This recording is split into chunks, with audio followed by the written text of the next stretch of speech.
Bismillahirrahmanirrahim. Assalamualaikum warahmatullahi wabarakatuh. Perkenalkan, saya Rahma Kurnia Ilahi MPD, dosen tetap pada program studi ilmu keperawatan Universitas Setza Saintika dengan nomor induk dosen nasional atau NIDN 10.02098604. Sebagai bentuk kepedulian dan komitmen terhadap upaya memajukan pendidikan tinggi di Indonesia, izinkan saya untuk menyampaikan pernyataan diri dosen atau PDD sebagai bagian dari Unjuk Kerja Tridharma Perguruan Tinggi atau UKTPT untuk pemenuhan persyaratan sertifikasi dosen tahun 2026, khususnya di bidang pengajaran. Dalam kesempatan ini, saya akan memaparkan salah satu mata kuliah yang saya ampu, Bahasa Inggris 1 dengan kode mata kuliah CAPL 04 dengan beban studi sebanyak 2 SKS. Dengan menerapkan pembelajaran DIA, Delivery, Interactions, and Assessment. Delivery merupakan materi pembelajaran secara sistematis agar mahasiswa mampu mempelajari materi dengan baik. Sedangkan interaction merupakan komunikasi dan interaksi antara dosen dan mahasiswa selama kegiatan perkuliahan berlangsung, dan sementara asesmen adalah proses evaluasi melalui pemberian tugas atau bentuk penilaian lainnya untuk mengukur tingkat kemampuan dan pemahaman mahasiswa terhadap materi yang telah dipelajari.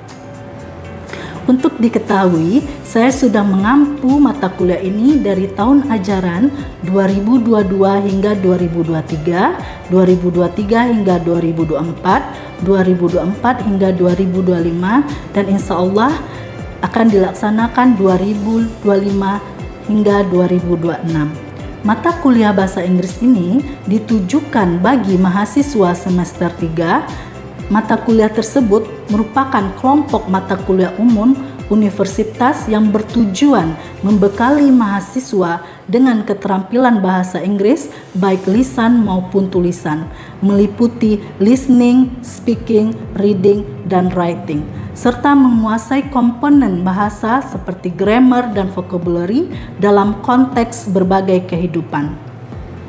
Proses pembelajaran pada mata kuliah ini dilakukan secara blended learning, yang mana 70% pelaksanaan secara tatap muka atau langsung di ruang kelas dengan lebih memfokuskan pada keterlibatan aktif mahasiswa dan membentuk pemahaman baik dengan cara group discussion maupun question and answer session. Kemudian 30% dilaksanakan secara daring dengan menggunakan Zoom Meeting, Google Meet, dan platform e-learning. Pembelajaran berlangsung selama 16 minggu sesuai dengan kalender akademik dengan rincian 14 kali pertemuan materi dan 2 kali pertemuan untuk masing-masing ujian tengah semester atau UTS dan ujian akhir semester atau UAS. Adapun referensi utama yang digunakan menggunakan buku grammar dan word English. Selain buku tersebut, mahasiswa didorong untuk memanfaatkan sumber pustaka lainnya yang relevan sehingga memperkaya materi perkuliahan. Adapun secara konteks pembelajaran dirancang untuk mendukung capaian pembelajaran lulusan, yaitu diambil dari KUI, mampu menguasai konsep teoritis tentang pengembangan diri dan karir, mampu menerapkan pemikiran logis, kritis, analitis, sistematis, dan inovatif dalam konteks pengembangan dan implementasi ilmu pengetahuan dan teknologi yang memperhatikan dan menerapkan nilai humaniora yang sesuai dengan bidang keahlian. Serta capaian pembelajaran mata kuliah atau CEPMK terdiri dari 5 poin. Yang pertama, mampu memahami bentuk-bentuk grammar dan menggunakannya dalam percakapan dan karangan. Kedua, mahasiswa mampu memahami teks bahasa Inggris yang berhubungan dengan kesehatan dan keperawatan secara efektif. Yang ketiga, mahasiswa mampu menggunakan kalimat yang benar dengan situasi atau kondisi tertentu dalam menulis teks bahasa Inggris. Yang keempat, mahasiswa mampu berkomunikasi dalam bahasa Inggris dalam setiap kegiatan. Dan terakhir, mahasiswa mampu menulis berbagai jenis teks bahasa Inggris. Semua capaian pembelajaran baik CPL maupun CPMK sudah tertuang secara lengkap pada rencana pembelajaran semester atau RPS yang sudah disiapkan dan diunggah oleh dosen pengampu sebelum perkuliahan hari pertama dimulai di platform e-learning Universitas Setza Sayentika. Dan tidak hanya itu, untuk memudahkan mahasiswa menyiapkan pembelajaran, maka seluruh perkuliahan beserta bahan ajar juga dapat diakses secara mandiri oleh mahasiswa di platform e-learning. Untuk metode pembelajaran, pada mata kuliah Bahasa Inggris 1 dilaksanakan dengan pendekatan Student Centered Learning yang berorientasi pada Project Based Learning, yang mana nantinya mahasiswa dapat menghasilkan sebuah proyek dari materi yang sudah diajarkan. Agar tercapainya nilai mahasiswa yang baik sesuai dengan capaian pembelajaran mata kuliah ini, maka setiap satu materi mahasiswa diberikan berupa kuis, tugas individu, atau tugas kelompok untuk mengerjakannya.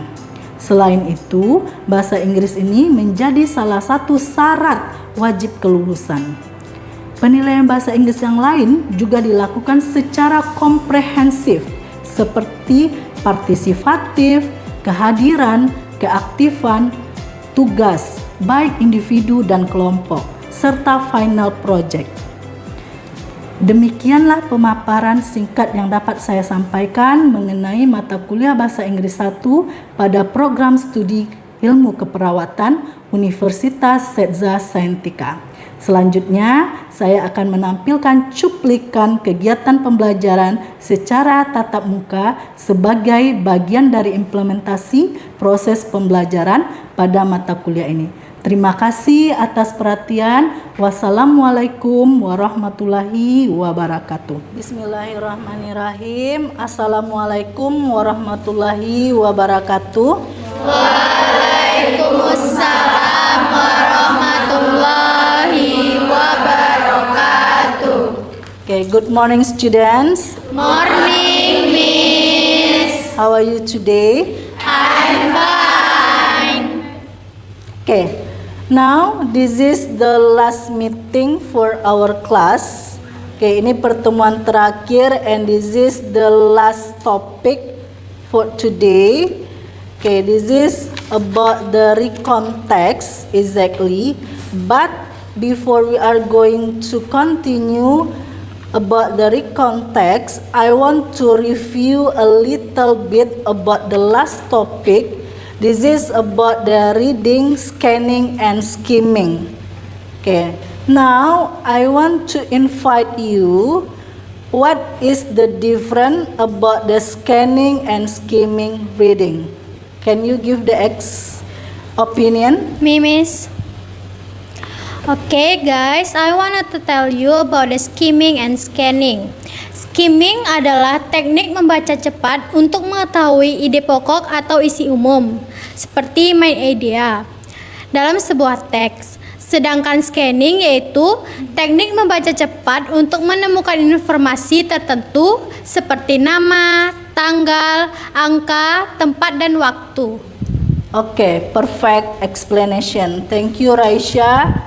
Now, we are going to continue about our topic today. This is about the recontext. But before we are going to continue about this material, I want to share about the purpose of learning. Okay, untuk tujuan pembelajaran dari recontext ini ada 3. Okay, the first one, yang pertama, mengidentifikasi terkait dengan struktur dan unsur kebahasaan recontext dengan benar. Yang kedua, menulis recontext tentang pengalaman pribadi. And the last one, terakhir menceritakan pengalaman menggunakan simple past tense dan kata penghubung waktu secara runut atau sistematis.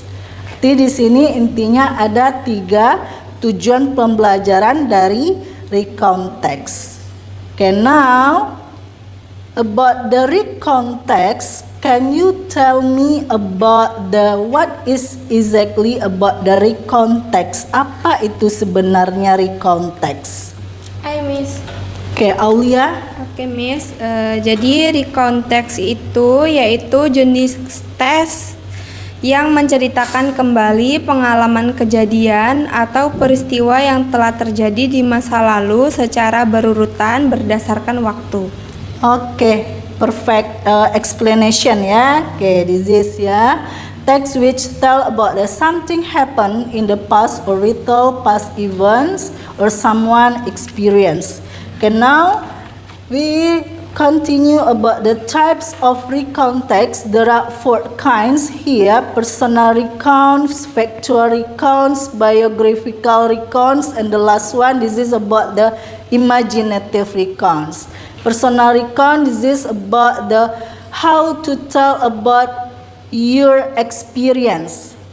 And the second one, factual recounts, about the fact ya, kejadian yang sebenarnya. And the third one, biographical recount, this is about the biography ya.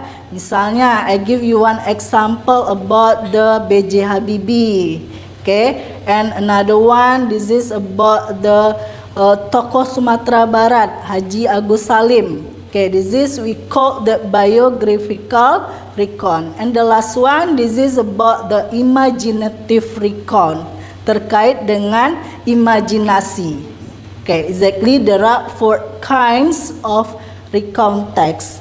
And next we go on about the purpose of this recount text. There are 4 kinds here. The first one, to share unique or unusual experience. Okay, it means to share unique, berarti untuk membagikan pengalaman yang unik ya, atau berbeda atau yang tidak biasanya. Yang kedua apa? To retell something unforgettable, menceritakan kembali terkait dengan memori ya, atau pengalaman yang tidak dapat dilupakan. Lalu yang ketiga, to give the information about the incidents, and the last one, to make the readers learn something. Okay, this is the purpose. Okay, next we go on. Generic structure here. Generic structure berarti struktur dari text. How to make the text well. How to make the text good. Bagaimana membuat teks ini bagus, bagaimana membuat teks ini runut atau sistematis. There are 3 kinds, ada 3 partnya, ada 3 bagiannya. The first one kita sebut dengan orientation. The second one, this is about the series of event. And the last one, reorientation. Okay, we start from the first, orientation. Berarti di sini how to give the introduction. Bagaimana kita bisa memberikan nantinya permulaannya ya, permulaannya bagaimana ya, bagaimana di sana where-nya di mana, who-nya siapa yang terlibat di dalamnya, when-nya kapan kejadian itu berlangsung. Berarti intinya apa? Intinya ada di paragraf pertama, the first paragraph. Lalu the second one, yang kedua yaitu series of event, rangkaian peristiwa. Rangkaian peristiwa berarti di sini harus menceritakannya secara runut atau sistematis.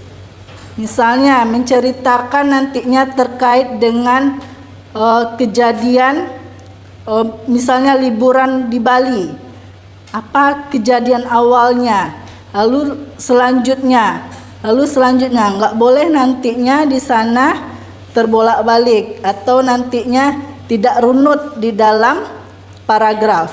Lalu yang terakhir itu orientation ya, reorientation. Di sana kita sebut dengan closing ya, penutup atau conclusionnya, kesimpulannya apa. Makanya ada 3 generic structure di dalam recontext tersebut. Okay, next we go on about the language features here. Language features. Okay, there are language features. This is about the simple past tense. Simple past tense. Here, I spent my holiday in Bali. Ya, contohnya saya menghabiskan liburan di Bali, di Bandung boleh. We were happy. Okay, this is the use the simple past tense. Lalu using action verb dengan menggunakan kata kerja di sini ada play. Lalu adverb of time last week and the last one. This is about the conjunction menggunakan kata penghubung. Salah satunya di sini contohnya after that.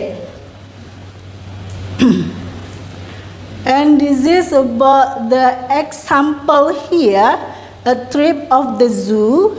A trip of the zoo, there are 3 paragraph. Ada 3 paragraf di sini. 3 paragraf. The first paragraph.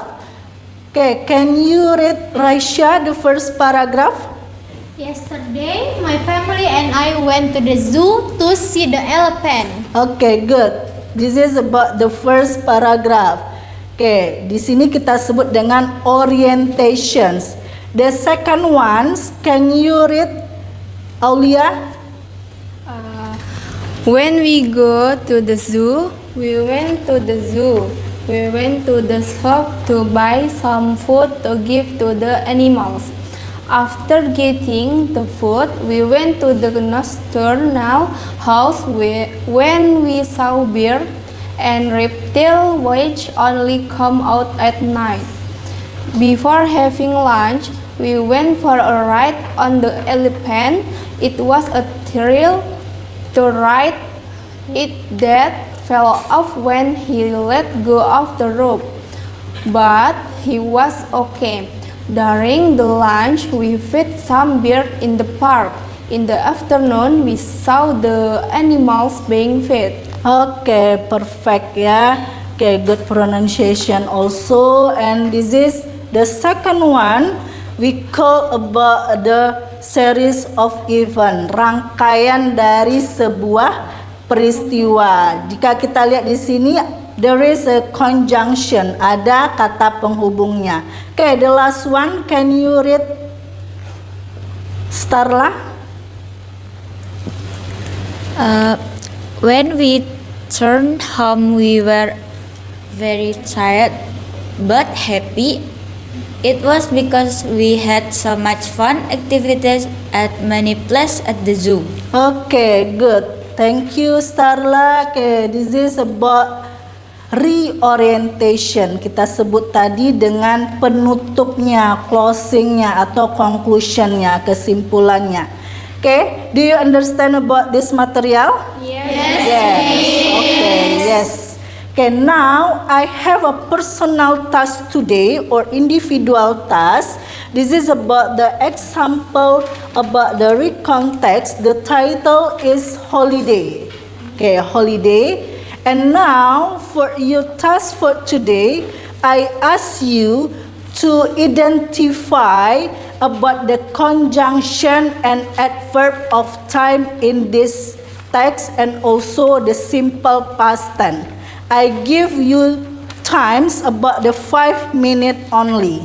Okay, can you make it in your book? Okay, Miss.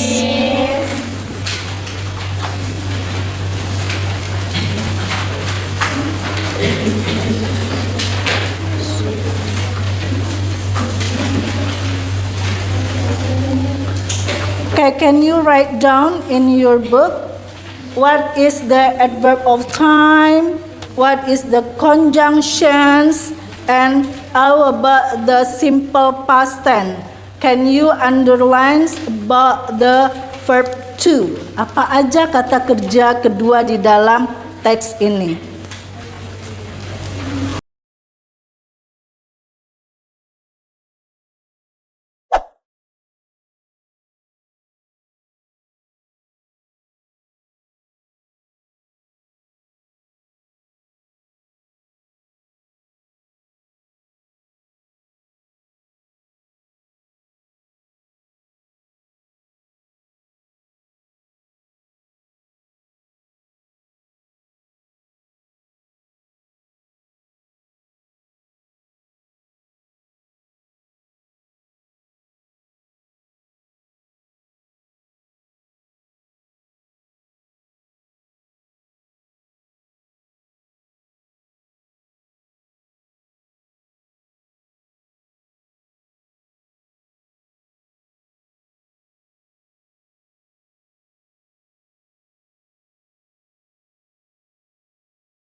Finish?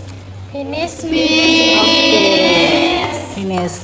Okay, now about the personal task you have done for today and for your task at home. Untuk tugasnya di rumah, you make a personal experience. You make it in 5 paragraph. Okay, 5 paragraph. There is a orientations, series of event, and reorientation. You include in one text. Okay, understand? Yes, Miss. Okay, this is about your task at home ya. Okay, this is about the end of the class. Okay, and this is the last meeting also. Ini adalah pertemuan terakhir juga ya. Okay, I think that's enough for today. I think that's all about our all of topic for today, the first meeting until the last meeting, dari pertemuan pertama sampai pertemuan terakhir. If I have a mistake, please forgive me. Thank you for your attention. Finally, wabillahi taufiq wal hidayah. Assalamualaikum warahmatullahi wabarakatuh.